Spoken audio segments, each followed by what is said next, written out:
जय हिंद साथियों। अगर आप मेरी वीडियो पहली बार देख रहे हैं, मेरे चैनल को सब्सक्राइब जरूर कर लें। आपको बहुत सी ऐसी बातें बताऊंगा जो बच्चे मानसिक रूप से डर चुके हैं, उनका मॉरल बढ़ाने के लिए मैं वीडियोस बनाता हूं। और मोस्टली मेरी वीडियोस उन बच्चों के लिए होती है जिनके ऊपर झूठे केस होते हैं, उनके परिवार और वो बच्चा बहुत बुरी तरह से डरे होते हैं कि क्या होगा। इसीलिए मैं ये वीडियोस बनाता हूं। आजकल आप देख रहे हैं हमारे कानून की कमियां कितनी हैं। एक केस जो 6 महीने में सॉल्व हो जाना चाहिए, उसको बरसों बरस लग रहे हैं। एक लड़की जो झूठा केस करती है, पूरे परिवार का सत्यानाश करती है, अपना भी और लड़के वालों का भी। अपने परिवार में से तो वो खाली अकेली खुद ही परेशान होती है, लेकिन ससुराल पक्ष के लोगों में इतना सब हर जन को प्रताड़ित करती है, उसके रिश्तेदारी तक में उनका नाक डुबो देती है। उनको ऐसे बताती है जैसे ये आतताई है। और रिश्तेदारी में आपके निंदा करने वाले भी होते हैं जो उसकी इस बात का समर्थन करते हैं। आप लोग डर जाते हो समाज के भय से। क्या कहें, आप सफाई देते हो कि हम ऐसे नहीं हैं, हमारी बहू ने गलत कहा है। आपको किसी को सफाई देने की जरूरत नहीं है। आप सिर्फ कोर्ट में उसने जो आप पर एलिगेशन लगाए हैं उसका सबूत मांगिए। सफाई देने की वहां भी आवश्यकता नहीं है। झूठा केस, झूठे एलिगेशन आप पर लगे हैं, आप सफाई मत दीजिए। सबूत वो देगी कि उसके साथ अत्याचार हुआ है। पहली बात तो मेरी ये गांठ बांध लो। और दूसरी बात, समाज क्या कहेगा? समाज कुछ नहीं कहेगा, कुछ नहीं कहेगा। तुम्हारे घर में अगर दाने नहीं है तो दाने डालने नहीं आएगा। समाज एक ही बात कहेगा, राम नाम सत्य है। इसलिए डरने की आवश्यकता नहीं है।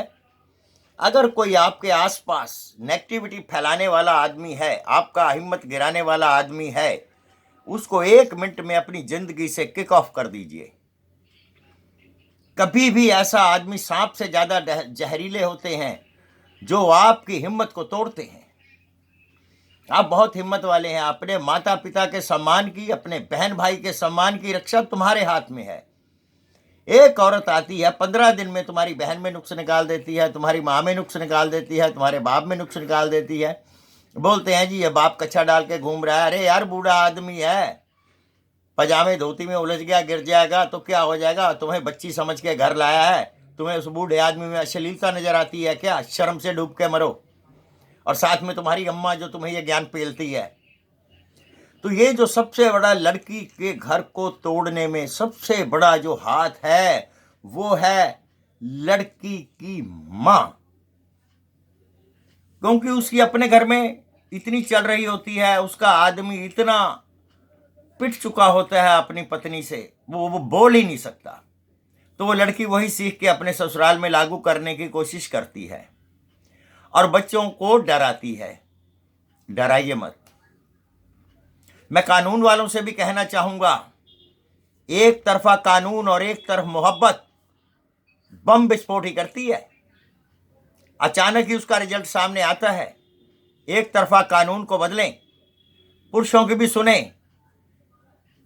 खाली स्त्रियां नहीं इस देश में रहती, पुरुष भी रहते हैं। सबके लिए समान देखिए और एक न्यायालय में एक समय सीमा तय कीजिए। एक लड़की कह रही है कि मुझे अपनी ससुराल में नहीं रहना, अपने पति के साथ नहीं रहना। जबरदस्ती उसके पति के ऊपर 125 का केस ठोका जाता है। जबरदस्ती उसके पति को एलिमनी देने के लिए कहा जाता है।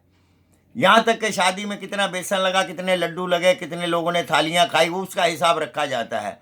क्यों भाई? जब तुम्हारे घर में कोई मेहमान आता है उससे हिसाब लेते हैं। ये इतने कमीने लोग होते हैं, ये जो थालियों के अपने पैसे गिनाते हैं ना एलिमनी में, खर्चे में, जब इनके घर इनकी माँ बाप या कोई बहन भाई आता है, ये उससे भी थाली के पैसे मांग लेते होंगे, ये भिखारी लोग।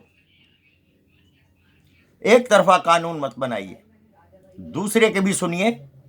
और मैं कानून वालों से कहूंगा, एक समय सीमा तय कीजिए फैसले की, खामखा इनको सिर मत चढ़ाइए। आज की तारीख में 125 में इनको खर्चा दिया जा रहा है, सीधे सीधे तलाक लेके घर बैठो। आपको तलाकशुदा का वो जो महीने की गवर्नमेंट ने बांध रखी है पेंशन मिलेगी तलाकशुदा की, 2500 रुपये पेंशन है। खाइए, कमाइए, काम कर लीजिए। हाथ पैर टूट गए हैं क्या तुम्हारे? एक तरफा कानून बंद करो, दूसरे को भी आप पूरे का पूरा समर्थन दो, उसकी भी सुनो। लड़के के माँ बाप की नहीं सुनते, उसकी माँ महिला नहीं है, उसकी बहन भी महिला नहीं है, तो क्या बहू ही सिर्फ महिला है? मेरी बात पर ध्यान देना और मेरा समर्थन करना। मेरे कमेंट बॉक्स में अगर कोई हारा हुआ आदमी नेगेटिविटी ना फैलाए, अगर कोई फैलाएगा तो मेरे जो कमेंट करते हैं बच्चे उसको अच्छा मुंह तोड़ के जवाब देंगे। ध्यान रखना बच्चों। जिंदाबाद। जय हिंद।